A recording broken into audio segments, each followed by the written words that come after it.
So we're at Vincenzo's. We've braved the snow blizzard today to get some provisions for dinner tonight.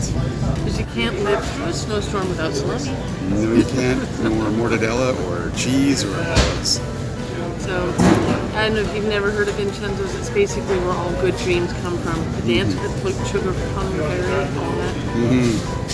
We are living happily with my coffee and Pam's gelato. Look at that.